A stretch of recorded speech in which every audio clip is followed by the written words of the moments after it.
Herkese merhaba, kanalıma hoş geldiniz. Bugün sizlerle mikro beklerimin revize edilmiş halini anlatacağım. Çünkü bununla ilgili çok fazla yorum alıyorum. İlk başlarda paylaşmış olduğum bir mikro bek videosu vardı.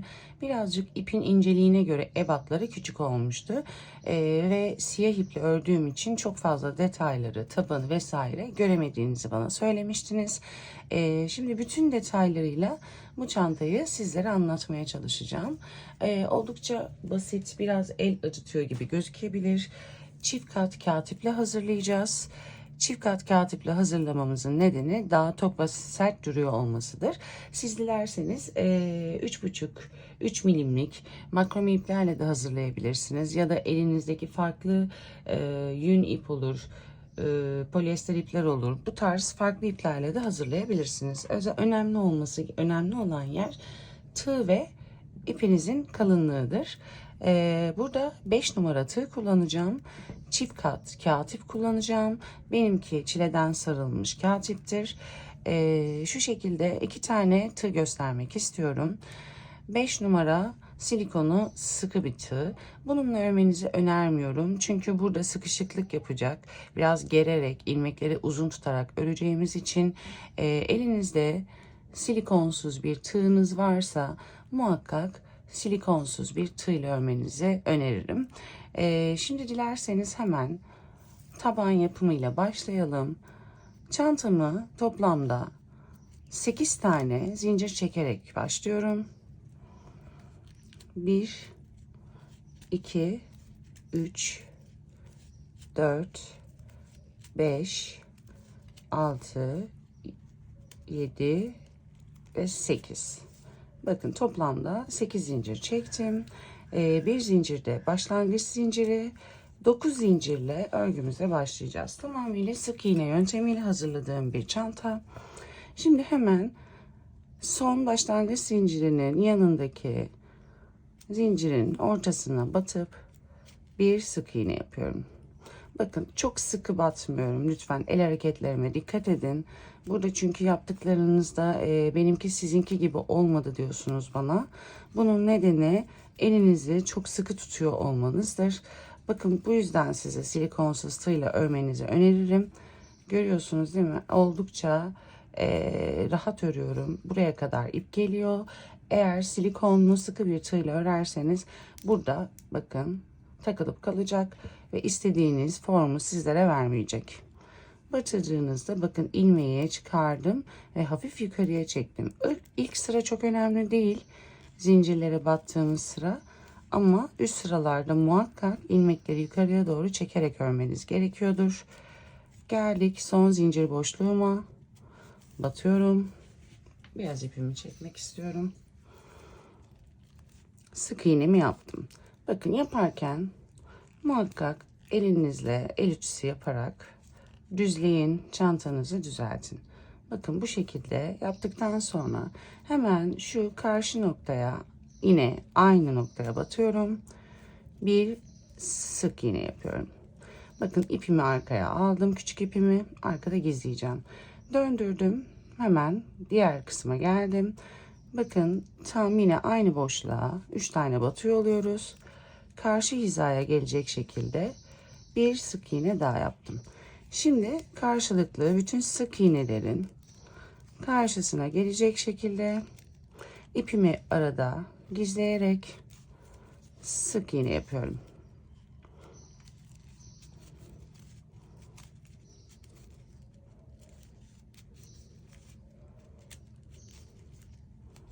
Özellikle ben burada kapama yöntemini kaydırma ile yapıyorum. Spiral şekilde örmüyorum. Spiral şekilde ördüğüm zaman çanta yamuluyor. Bilginiz olsun. Muhakkak kapama yöntemiyle kapatın. Hemen gösteriyorum. Son sık iğneme de battım. Bakın elimle sürekli düzeltiyorum. Yine aynı burada olduğu gibi tam karşı noktaya, aynı noktaya bir tane daha batıyoruz. 1, 2 ve 3. Burayı döndürüyorum. 1, 2 ve 3. Yani köşelere toplamda 3'er tane batmış oldum. Bakın kaydırma yöntemini şu şekilde yapıyorum. İlk yapmış olduğum sık iğnenin tepe boşluğuna batıp ilmek çıkartıp diğer ilmeğimden kaydırıyorum ve bir zincir çekiyorum. Bunu yapma nedenim, eğer spiral bir şekilde örseydim çantamın tabanı yamuluyor. Önden görüntüde de çirkin duruyordu. Muhakkak kaydırma yöntemiyle yapın. Spiral şekilde örmeyin derim. Şimdi bakın, kaydırma yapmış olduğum noktaya batıyorum. Bir, yine aynı noktaya batıyorum ve iki tane sık iğne yapıyorum. Bakın, ilmekleri çekişime muhakkak dikkat edin. Oldukça rahat çekiyorum. Birazcık yukarıya doğru uzatıyorum. Kısa bırakmıyorum. Siz bunu çok sıkı yaptığınız için maalesef çantanız aynı formu almıyor. Kasıyor ve çirkin gözüküyor açıkçası. Bu sebeple yapamadığınızı düşünüyorum. Muhakkak bakın, tepe boşluğuna battığınızda ilmeğinizi hafif yukarıya doğru çekin, uzatın ve o şekilde sık iğne yapın. Yani hemen hemen bir sıranız 1 santim, 1,5 santim de olabilir, hatta 1-1,5 santim kadar olsun. Geldik hemen sıranın sonundaki zincire. 1, 2, 3 tane batmıştık demiştik. Bunların üçüne de çift batıyoruz arkadaşlar. Tam karşı noktadaki sık iğne, 1 ve aynı noktaya 2. Yine geldik, döndük, 1, 2. Yani 3 tane batmış olduğumuz yere çift yapıyoruz. 1, 2, 3. Şimdi tek olarak devam ediyoruz sıra sonuna kadar.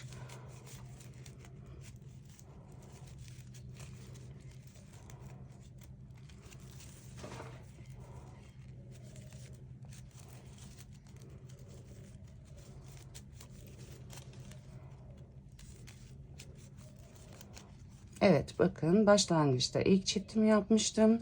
1, 2, 1, 2, 3 tane. Buna ve buna.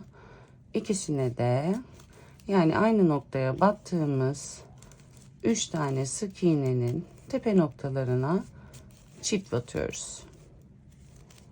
Bakın, ilmeği yukarıya doğru çekin, yükseltin ve o şekilde yapın lütfen.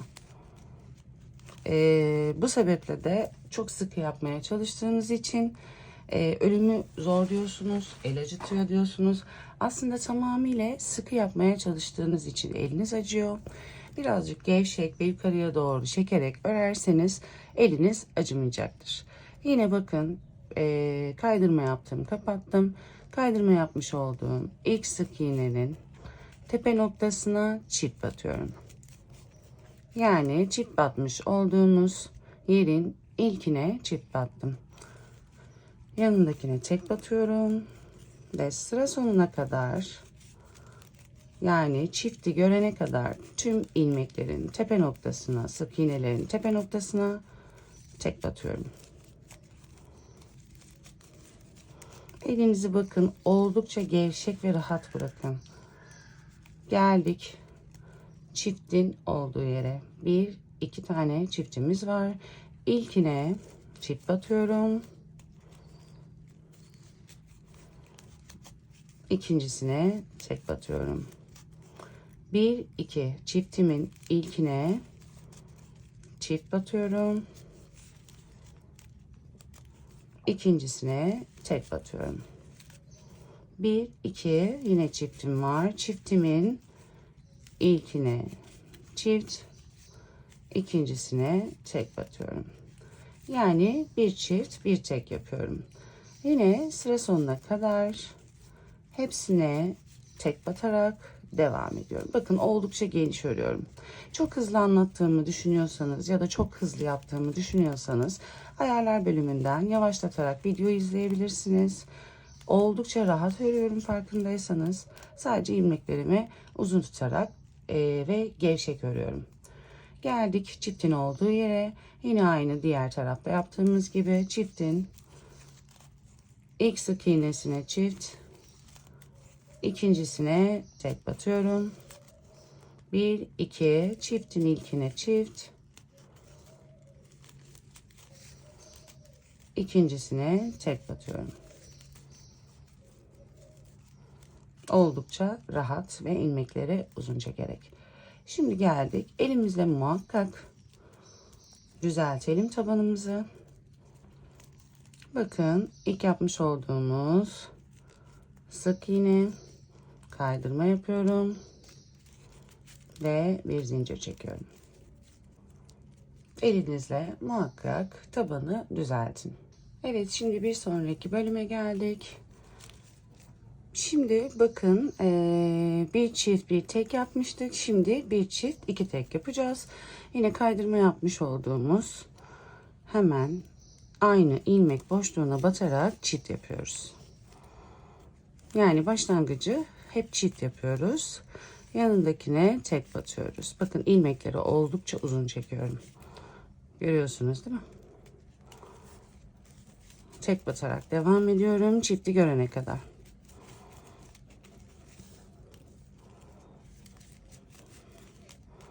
Ben 6 numara tığla örelim mi diyenler oluyor bana. 6 numara tığla örmeyin arkadaşlar. Böyle 5 numara tığla gevşek bir yukarıya doğru çekerek örün. 6 numara tığla örünce de bakın bu sık iğne tepelerinin boşlukları çok fazla geniş oluyor. O yüzden yine boşluk duruyor. Denedim, çok beğenmedim. Pardon, çifte gelmişiz, fazla gittim. O yüzden muhakkak silikonsuz 5 numara tığla örmenizi öneririm. Çifte geldik. Çiftin ilkine çift batıyoruz. Çift, tek yapıyoruz. Çift, tek, çiftin ilkine çift, sonra iki tek yapıyoruz. Tek, oldukça geniş ilmekleri uzatarak örüyorum. Çiftin ilkine çift, tek, sıra sonuna kadar tek devam ediyorum.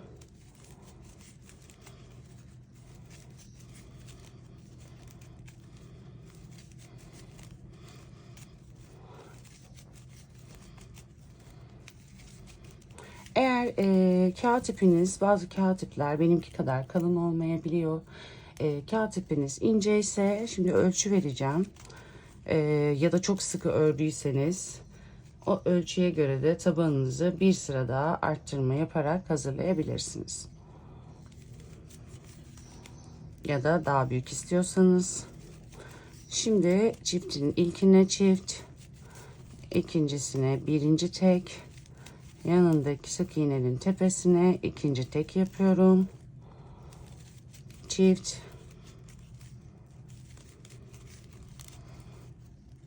birinci tek ve ikinci tek. Kaydırmamı yapıyorum ve bir zincir çekiyorum. Elimle düzeltiyorum.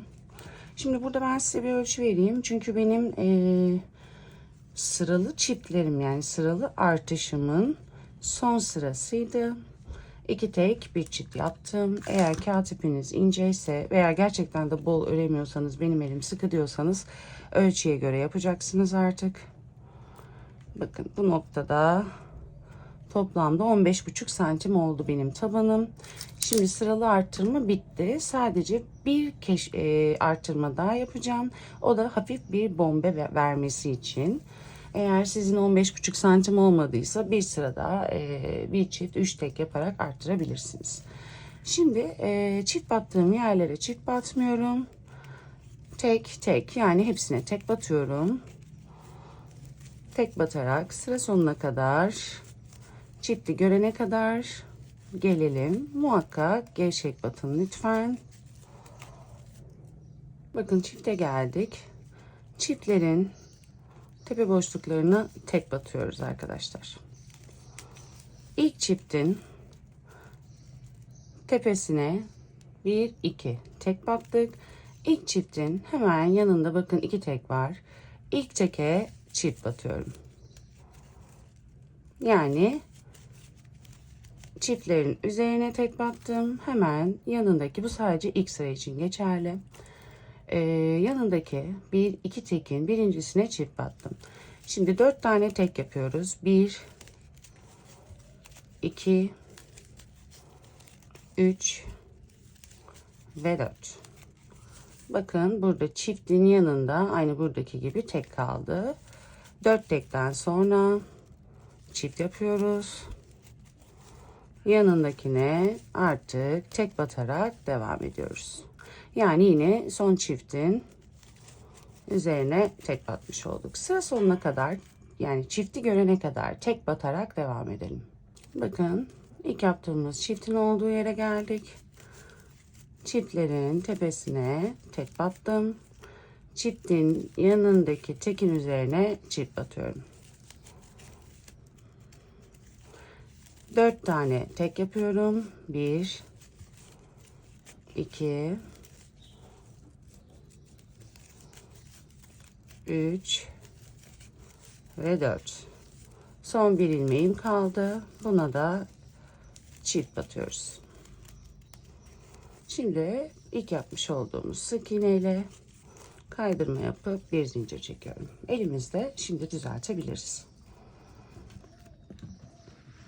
Hemen direkt son tabanım bitti. Yukarıya artık gövdeye geçeceğim.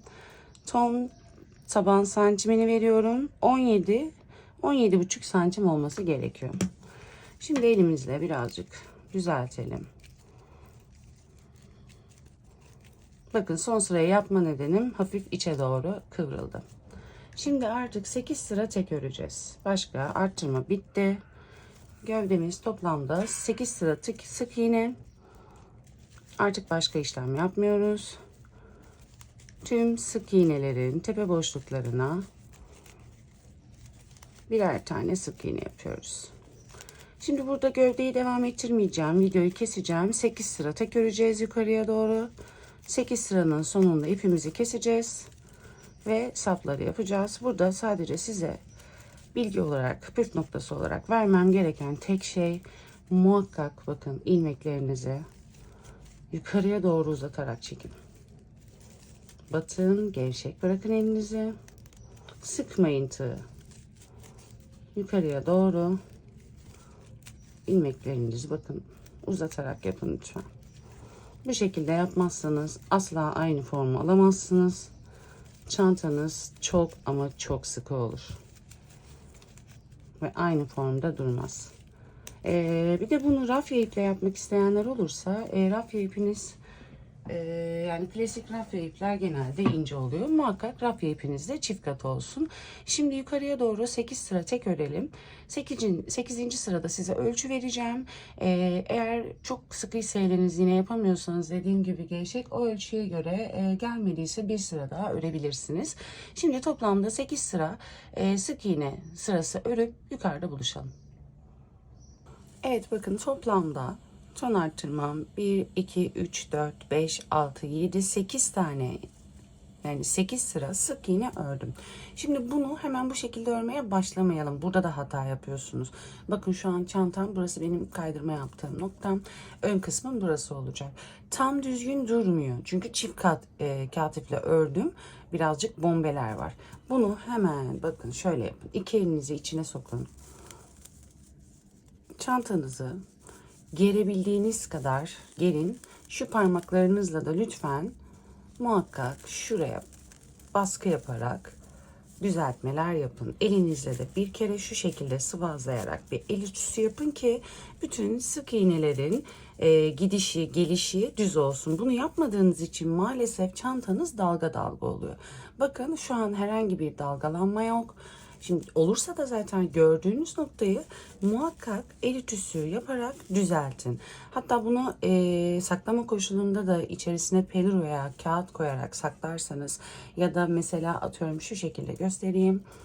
Şimdi bu çantamız ister istemez dolapta bu şekilde olacaktı. Bunu bu şekilde takmayacağız ama takarken ne yapıyoruz? Ya pelurla saklayacağız, içerisini kağıtla dolduracağız ya da el ütüsüyle, el düzeltmeleriyle. Yani çantanın formu bu değil arkadaşlar. Benim çantamın formu bakın bu. Bunu yapmadığınız için kötü gözüküyor. Bu iki kısım birbiriyle yapışacak. Bakın böyle. benim çantamın formu bu. Bunu yapmadığınız için çirkin duruyor. Yani muhakkak söylemek istediğim, el ütüsü çok önemli. Yamuk gördüğünüz yerleri, ben biraz da simetri hastası olduğum için benim için daha önemli bu. Ama güzel gözükmesini istiyorsanız muhakkak elinizde sıvazlayın. Yamuk gözüken yerleri gerin. Şu işlemi zaten muhakkak yapmanızı öneririm. Şimdi geliyoruz hemen sap kısmına.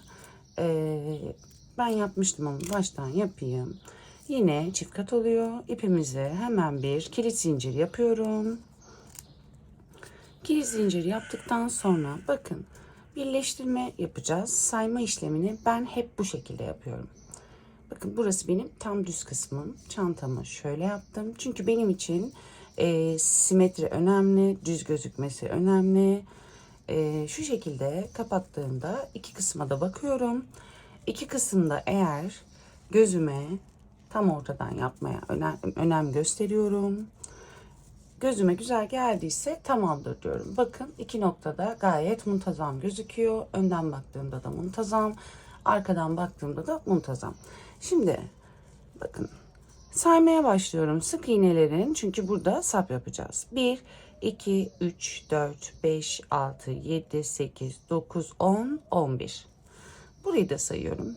1, 2, 3, 4, 5, 6, 7, 8. Bakın burayı nasıl saydığımı tekrar göstereyim. Hatta bir dakika ilmek ayrıca alayım ben sizlere. Kafamız hiç karışmasın.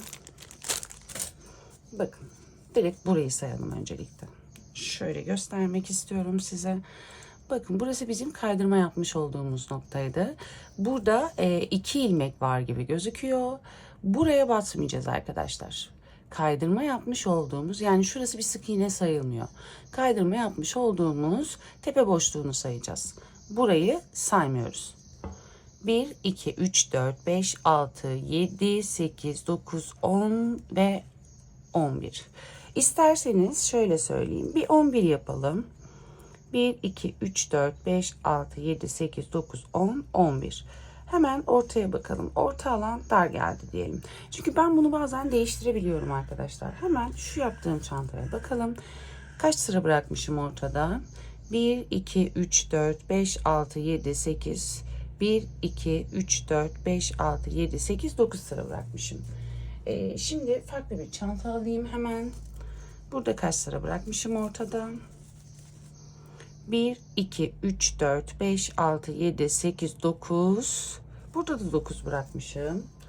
Bazılarında 10 bırakıyorum arkadaşlar. O yüzden hepsini ben bir göstermek istedim. 1, 2, 3, 4, 5, 6, 7, 8, 9, 10. Bakın bunda 10 bırakmışım mesela. Yani bu tamamıyla size kalmış. 2, 4, 6, 8, 9, 10. 10 da bırakabilirsiniz. Bakalım. Aradaki, çünkü ipin inceliğine ve kalınlığına göre aradaki mesafe değişiyor arkadaşlar. 1, 2, 3, 4, 5, 6, 7, 8, 9, 10. İpiniz ince ise ara mesafe dar. Bazı ipler çok kalın oluyor. Ara mesafede geniş olabiliyor. Hemen burayı da bakın şöyle yapıyorum. 1, 2, 3, 4, 5, 6, 7, 8, 9, 10. 1, 2, 3, 4, 5, 6, 7, 8, 9, 10, 11 oldu. Bir dakika. 1, 2, 3, 4, 5, 6, 7, 8, 9, 10, 11. Galiba 11 sıra bizim için daha mı düz olacak? Onu ölçmeye çalışıyorum. 1, 2, 3, 4, 5, 6, 7, 8, 9, 2, 4, 6, 8, 10.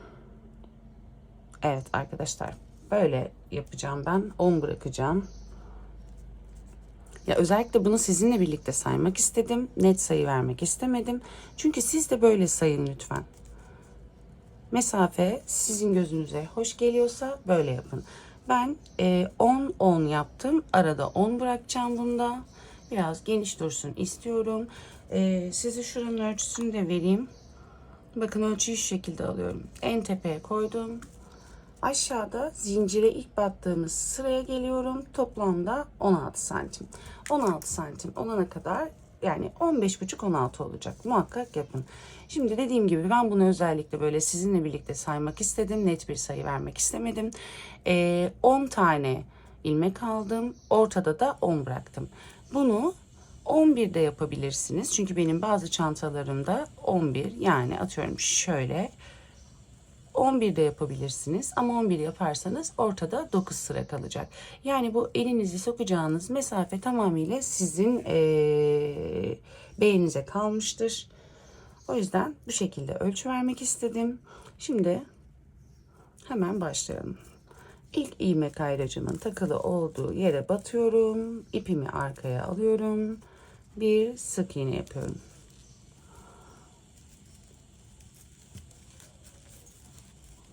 Sık iğne yapıyoruz tüm tepe boşluklarına. İpimi arkada yürütüp gizliyorum. Yine sapları da muhakkak geniş ve uzun çekerek yapalım.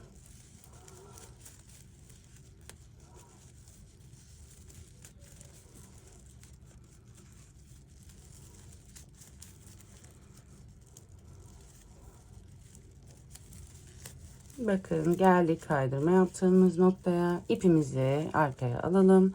Bakın ne demiştim? Bu birleştirme yaptığımız ilmek değil. Bunu ilmek olarak saymıyoruz. Bizim kaydırma yapmış olduğumuz boşluğumuz bizim için ilmek sayılıyor. Buraya batıyoruz. Hemen ipi arkada gizliyorum.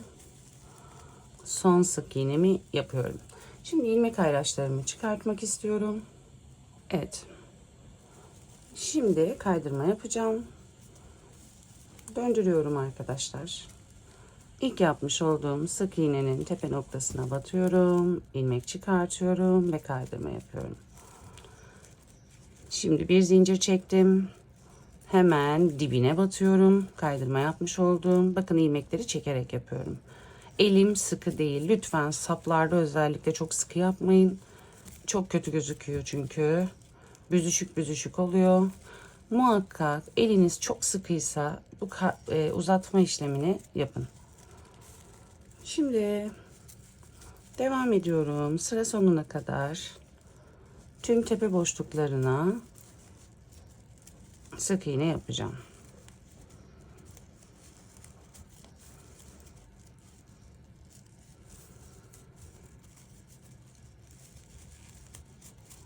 Toplamda 7 sıra olacak ama eksiltmelerimiz olacak. İlk 2 sırada eksiltme yapmıyorum.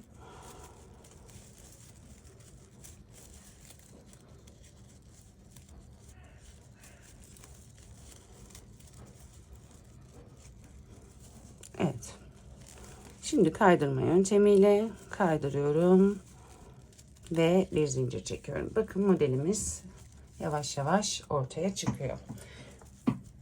Şimdi bir sırada eksiltme yapmadan, yani 3. sırayı da düz sık iğne şeklinde örüyorum. 3 sıra eksiltmesiz düz sık iğne olacak arkadaşlar. Sıra sonuna kadar gelelim. Evet, toplamda 1, 2, 3 sıra eksiltmesiz sadece sık iğne olarak ördüm. Şimdi eksiltme yapıyoruz. Bakın eksiltmeyi şu şekilde yapacağız. Kaydırmış olduğumuz noktaya batıyorum. İlmek çıkartıyorum. Hemen yanındakine batıyorum. İlmek çıkartıyorum. Tığımın üzerinde toplamda 3 tane ilmek var. Üçünün içinden geçiyorum. Yani iki tepe noktasına batıp tek bir ilmek yaptım. Sıra sonunda 2 sık iğne kalana kadar, yani 2 tepe boşluğu kalana kadar sık iğne yaparak devam ediyorum.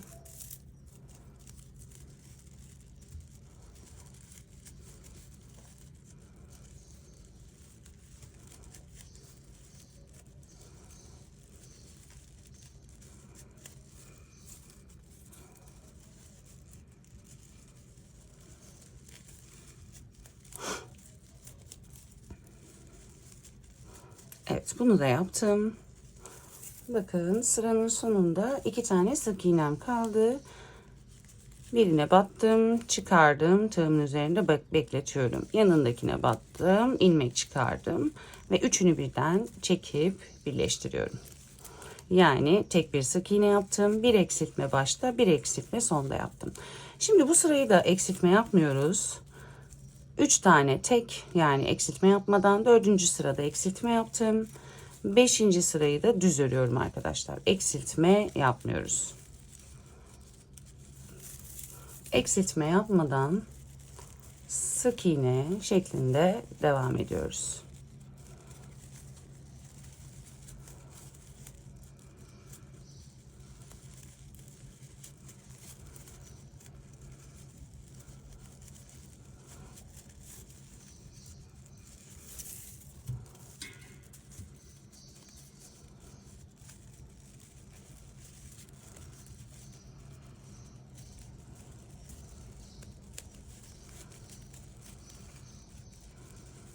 Evet, kaydırmamı yapıyorum.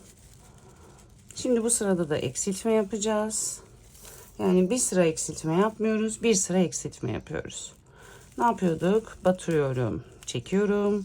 Yanındakine batırıyorum. 3 tane oluyor. Üçünü birden çekiyorum.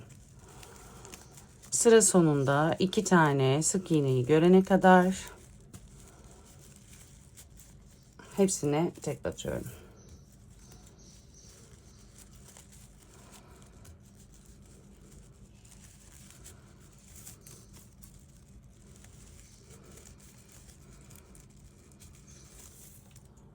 Bakın sıra sonunda 2 ilmeğim kaldı. Çıkartıyorum. Böyle ipim bitti. Yeni ip bağladım. 2 tane çıkardım. İkisini birlikte çekip eksiltme yaptım. Kaydırma yapıyorum. Sayalım. 1, 2, 3, 4, 5, 6. Son sıramız. Yine eksiltmeden sonra buraya da tek bir sıra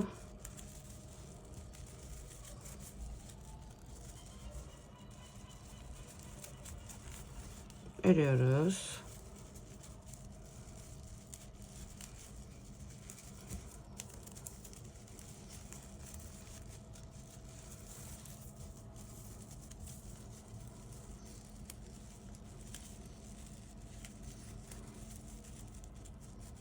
Evet.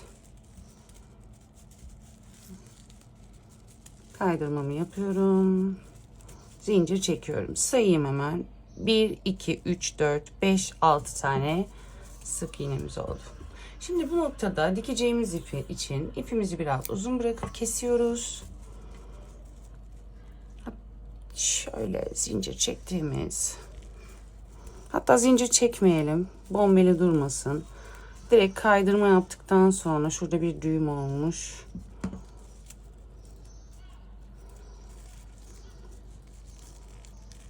Evet. Tekrar yapacağım, söküldü. Tek battım.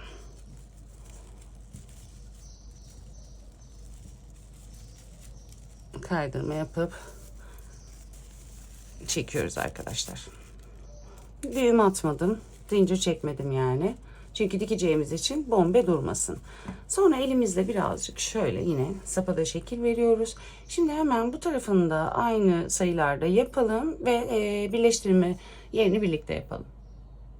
Evet, bakın çantamın iki ucunu da yaptım. Toplamda 6 sıra. Aynı şekilde diğer tarafı da yaptım. İğnemi geçirdim.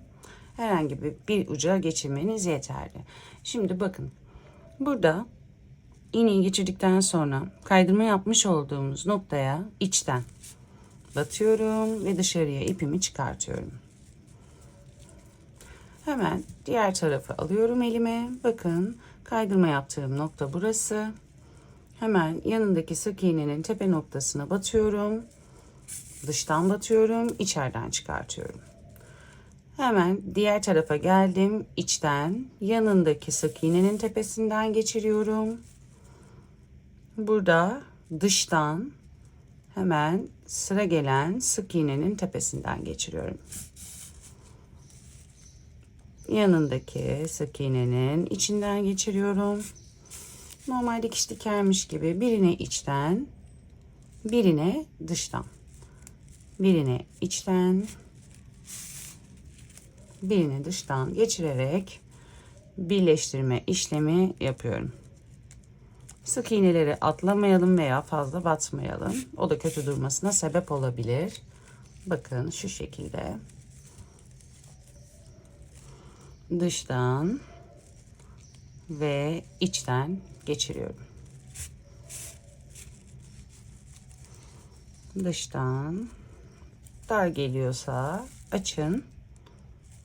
Dıştan ve içten geçiriyorum. Sıkılıyorum ipimi. Şuraya da bir kere içten geçirmek istiyorum. Yani kapandığına emin olana kadar bunu yapın lütfen.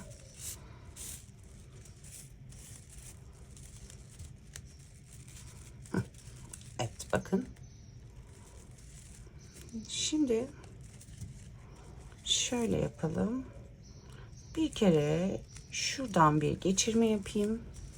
Şimdi ipinizi burada kendinize göre muntazam olduğunu gördüğünüz noktalardan geçirebilirsiniz. Bakın ben bu şekilde yapıyorum. Şurada bakın çizgiler var, dikiş yaptığımız çizgiler. Burada da sık iğnelerin tepe boşlukları. Ben karşılıklı buralardan geçirerek üste geçtim. Bakın karşılıklı biraz bulanıklaştı. Biraz şuradan karşılıklı sık iğnelerin tepe noktalarından geçirerek hem çantamın sapını sıkılıyorum hem de düzgün bir görüntü olmasını sağlıyorum.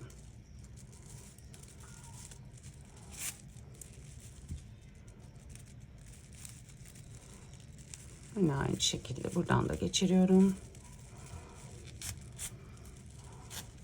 Oldukça sıkı oluyor. Ve bu noktada herhangi bir yerden geçirerek yine sıkılama işlemi yapıyorum. Daha sonra ipimi keseceğim. Evet, şu noktada ipimi kesebilirim buradan.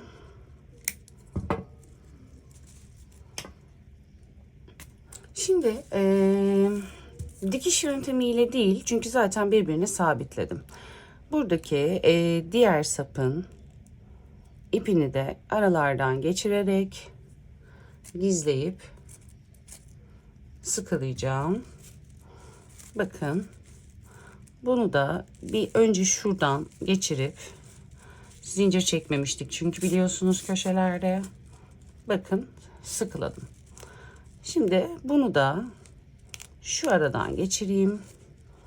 Dediğim gibi gözünüze güzel gelen herhangi bir noktadan geçirerek gizleme yapabilirsiniz.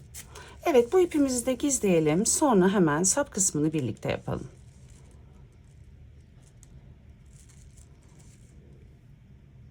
Sapa geçmeden önce hemen sizlere düzeltme kısmını da göstereceğim. Çantanız bitti diye hemen kenara atmayın. Bakın şu şekilde buradan parmaklarınızı koyun ve bu çantanın bu kısmını birazcık gerin. Muhakkak sap kısmını da elinizle düzeltin, bombeli olmasın. Çünkü genelde sap kısmında bunu yapmıyorsunuz. Eğrili büğrülü oluyor eksiltme yapmış olduğunuz yerler. Bunu muhakkak yapın. Arkadan da bakın. Elinizle buradan sıkın. Yani bunu yapmazsanız inanılmaz kötü bir görüntü olacak. Bunu muhakkak yapın. Şimdi bakın kaydırma yapmış olduğumuz nokta çizgisinden dikeceğiz saplarımızı. Çünkü burası arka kısım. Bu sebeple buradan dikelim ki kaydırma noktasının görüntüsü arkada olsun. Şimdi ipimizi biraz uzun bırakıyorum. Bakın şu şekilde dikme yapacağım için hafif uzun bırakıyorum. Şimdi bakalım sayalım. 1, 2, 3. Üçüncü uzunca bıraktım. Tekrar sayıyorum. 1, 2, 3. Bu yine sizin göz kararınıza kalmış. 4'e yapmayacağım. Çok kısa oluyor. Ama isterseniz 4'e de yapabilirsiniz. Yani daha doğrusu üçüncünün bakın sık iğnesinin içerisinden değil yakınlaştırarak izleyebilirsiniz. 1, 2, 3. Hemen dördüncünün altından batıyorum. Bakın şuradan batıyorum. İpimi uzun bırakmıştım dikmek için. İlmek çıkartıyorum. Ve zincir çekmeye başlıyorum. Toplamda 105 zincir yapıyorum ben. Elimin sıkılığına göre. Adet vermeyeceğim. Santim ölçüsü vereceğim. Toplamda aslında kendinize yapıyorsanız bunu bedeninize göre ölçerek yapabilirsiniz. Ben saplarımı toplamda 105 ve 110 santim arasında yapıyorum. Bu çantaların çünkü bel kemiği altında durması kötü duruyor. Biraz bel kemiğinin ortasında veya bel kemiğinin biraz üstünde durması bizim için daha güzel bir görsel oluşturuyor. Şimdi toplamda benim bu şekilde çektiğim zincirle 105 tane yapmam ya da 105 aynen 104-105 tane yapmam yeterli oluyor. Siz 100 sıra yaptıktan sonra yani 100 zincir çektikten sonra muhakkak bir ölçün. Eğer 105-110 yapmanız sizin için yeterli olursa ya da 105-110'a geldiyse kesin daha fazla uzatmayın. Çok kötü duruyor çünkü. Şimdi bir 100 tane zincir çekin siz. Dediğim gibi ölçün 105, 110 veya istediğiniz noktaya geldiyse orada kesebilirsiniz. Bakın 1, 2, 3. Üçüncü sıranın üstüne tepesine sık iğnenin üstündeki bu aradaki boşluğa battık. Burada da aynı yere batacağız. Buraya denk getirerek hesaplama yapabilirsiniz. Çünkü çantamızın sapını yapalım. Sonra videonun sonunda buluşalım. Evet ben toplamda 106 zincir çektim. Şimdi bakın birazcık uzun bırakıyorum dikeceğim için. Şimdi birleştiriyoruz. 1, 2, 3. 3'ün şu tepesinden demiştik. Bakın zaten şu şekilde ölçtüğümüzde de aynı noktaya geliyor. Hemen buradan batıyorum. Bakın batıyorum. İpimi aldım. Buradan zincirin içerisinden geçirerek birleştirdim. Şimdi bu noktada buradaki iplerimizi iğne yardımıyla sağlamlaştıracağız. Bunu göstermeme gerek yok diye düşünüyorum. Bir kere aynı noktadan geçirip ilmeğimin içinden çıkartıyorum. Başlangıcı çok sıkı yapmayın. Dönmesin içeriye doğru. Daha sonra aralardan ipinizi geçirerek gizleme yöntemi yapacağız. Yani iyice sağlamlaştırdıktan sonra arkadaşlar. Bakın. Burada aslında bir püf noktası yok. Rastgele yapıyorum. Önemli olan sağlam olması. Bunları sağlamlaştıralım arkadaşlar. Birleştirelim. Sonra sapla ilgili yapacağınız bir işlem var. Bir işlem daha var. Ondan sonra buluşalım. Evet arkadaşlar çantam bitti. Dediğim gibi elinizle muhakkak buraları gerin, ütü yapın. Şimdi bakın sapı da yaptım bitti demeyin, görüyorsunuz. Çift kat kağıt olduğu için yamuk yumuk duruyor. Bu sapı da muhakkak elinize bir bez parçası alın. Bir tişört bile olabilir. Hemen en baştan başlıyorum. Sapı güzelce sıvazlayın. Bir bu taraftan. Bunu yapın ki muntazam ve güzel dursun. Bu ayrıntıları da inanın sadece abone kanalları veriyordur. Ben direkt tüm her şeyi sizinle paylaşıyorum şu an. Evet. Çantanızın sapı bu şekilde pürüzsüz olacak. Dalgalanma ve kırılma yapmayacak. Muhakkak bu işlemi yapın derim. Evet, umarım güzel anlatabilmişimdir. Bu sefer tüm detayları gördüğünüzü düşünüyorum. Tüm detayları sizinle paylaştığımı düşünüyorum. Videomu beğendiyseniz muhakkak beğen butonuna basıp kanalıma abone olmadıysanız da abone olmayı unutmayın derim. Bir sonraki videoda görüşmek üzere. Şimdilik hoşça kalın.